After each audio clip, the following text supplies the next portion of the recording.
ഇത് സുഗന്ധവ്യഞ്ജനങ്ങളുടെ അപൂർവ ലോകമാണ്. നിങ്ങൾക്കറിയാമോ, ഏകദേശം 100-ലധികം സുഗന്ധവ്യഞ്ജനങ്ങൾ നമ്മുടെ രാജ്യത്ത് കൃഷി ചെയ്യുന്നു.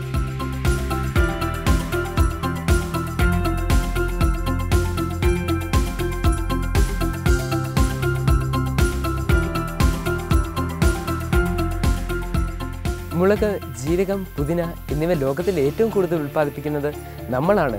ഏകദേശം 400 വർഷങ്ങൾക്ക് മുമ്പാണ് മുളക് ഭാരതത്തിലെത്തിയത്.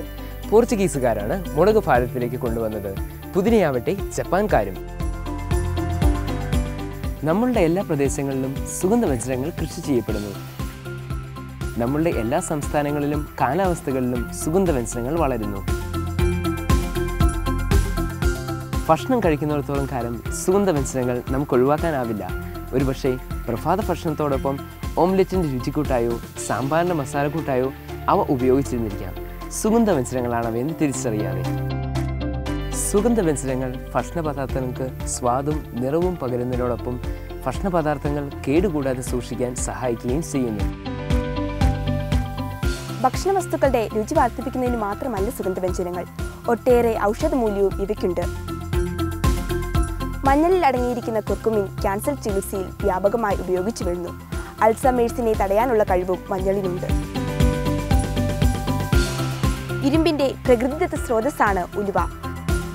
സിലിക്കൺ, സോഡിയം, തയാമിൻ തുടങ്ങിയവ ഉലുവയിൽ യഥേഷ്ടം അടങ്ങിയിരിക്കുന്നു. ദഹനേന്ദ്രിയ വ്യൂഹത്തിനുണ്ടാകുന്ന എല്ലാ അസുഖങ്ങൾക്കുമുള്ള ഒരു ഉത്തമ പ്രതിവിധിയാണ് കുരുമുളക്. മലബന്ധം, വിളർച്ച, പേശീവലിവ്, ദഹനം എന്നിവയ്ക്കും കുരുമുളക് ഫലപ്രദമാണ്. ജീരകം നല്ലൊരു അണുനാശിനി മാത്രമല്ല, ദഹന പ്രശ്നങ്ങൾക്കുള്ള ഒരു ഉപായം കൂടിയാണ്. ക്യാൻസർ, പ്രമേഹം, രക്തസമ്മർദ്ദം എന്നിവയുടെ ഔഷധമായ വെളുത്തുള്ളി നല്ലൊരു അണുനാശിനി കൂടെയാണ്. പല സുഗന്ധവ്യഞ്ജനങ്ങളും അവയുടെ ഔഷധമൂല്യം കാരണം അന്താരാഷ്ട്ര പേറ്റന്റ് ഉള്ളവയാണ്. നമ്മുടെ മഞ്ഞളിനും കുടംപുളിക്കും ഇത്തരത്തിലുള്ള പേറ്റന്റ് ഉണ്ട്. പുതിനയെപ്പറ്റി നമ്മൾ എല്ലാവരും കേട്ടിട്ടുണ്ടാകുമല്ലോ. ഒരുപക്ഷെ ഉപയോഗിച്ചിട്ടുമുണ്ടാവും. വായ്നാറ്റം അകറ്റി വായ് ശുചിത്വമുള്ളതാക്കുവാനാണ് നാം പുതിന കൂടുതലായും ഉപയോഗിക്കുന്നത്. വേദന കുറയ്ക്കുവാൻ ഉപയോഗിക്കുന്ന തൈലങ്ങളിലും ലേപനങ്ങളിലും ലോഷനുകളിലുമെല്ലാം നാം പുതിന ഉപയോഗിക്കുന്നു.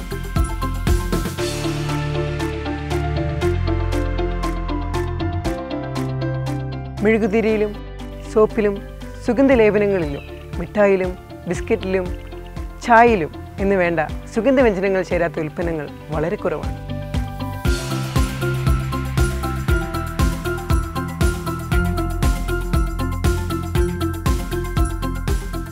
നമുക്ക് പരിചിതമല്ലാത്ത എന്നാൽ സുഗന്ധവ്യഞ്ജനങ്ങൾ പ്രധാന ചേരുവയായുള്ള ധാരാളം വിശിഷ്ട വിഭവങ്ങളുണ്ട്.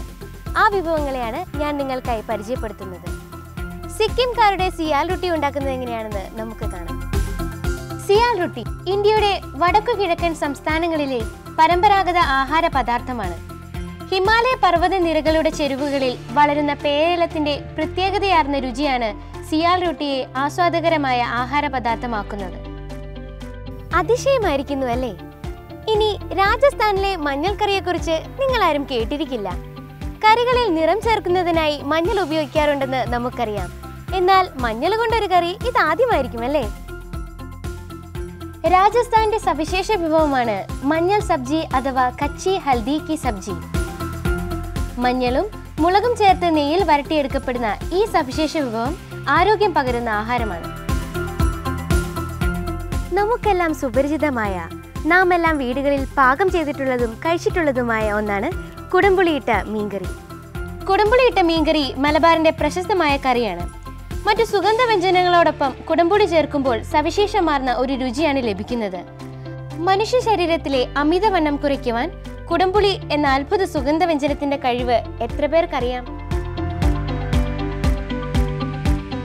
നമ്മുടെ ദൈനംദിന ജീവിതത്തിൽ എത്രമാത്രം രാസവിഷ പദാർത്ഥങ്ങളുമായാണ് നാം സമ്പർക്കം പുലർത്തുന്നത്.